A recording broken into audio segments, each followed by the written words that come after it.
Assalamualaikum warahmatullahi wabarakatuh. Sebelumnya perkenalkan nama saya Adin Bayu Ilham dengan NPM 231010117, Rombel K1 Manajemen. Sini saya akan melakukan presentasi mengenai analisis keuangan di perusahaan Krida Jaringan Nusantara Tbk atau bisa disingkat KJN. Baik, di sini yang akan kita bahas adalah pendahuluan, yang kedua ada kajian kinerja dan fundamental, selanjutnya ada struktur modal, kebijakan dividen, dan yang terakhir itu ada kesimpulan dan saran. Baik, masuk ke pendahuluan. Di sini profil singkat mengenai PT Krida Jaringan Nusantara atau KJN. PT ini sendiri didirikan di tahun 1998 sebagai perusahaan logistik dan distribusi dokumen. Kini juga merambah ke layanan ekspres dan jasa pindahan se-Jabodetabek. Kemudian struktur kepemilikan dari perusahaan ini sendiri di tahun 2022 mayoritas dimiliki oleh PT Grafindo Karya Nusantara 52%, Petrus Dairani 4,55%, Alen S. Wijaya itu 4,55%, Valentina S. Wijaya 4,20%, Inggit K. Wijaya itu 4,20%, dan sisanya dimiliki oleh masyarakat 30%, masing-masing di bawah 5%. Dan di tahun 2023 itu masih sama kepemilikan sahamnya, hanya berbeda sedikit di kuantitinya. Kemudian lanjut ke kajian kinerja fundamental. Di sini kita masuk ke laba operasional berbasis aset operasi.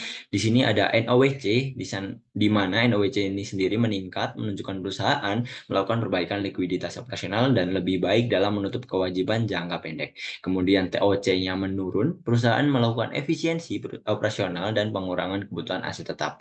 Kemudian yang terakhir ada kerugian operasional atau NOPAT itu naik, kinerja laba operasional meningkat, sebagian dipengaruhi pajak negatif atau pengembalian pajak.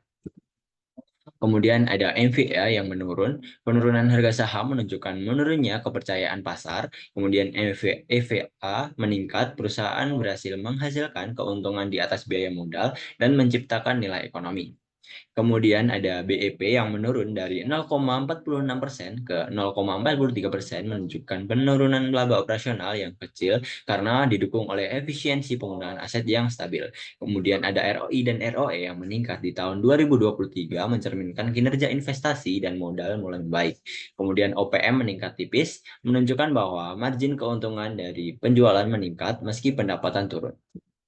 Kemudian ada manajemen aset, di mana di sini ada inventory turnover yang tidak relevan karena dari perusahaan ini sendiri merupakan perusahaan jasa tanpa stok barang. Kemudian ada receivable turnover yang meningkat, menunjukkan bahwa perputaran piutang cepat dan kas masuk lebih efisien. Kemudian ada fixed asset turnover yang meningkat, menunjukkan efisiensi yang jauh lebih tinggi dalam pemanfaatan aset tetap untuk menghasilkan penjualan.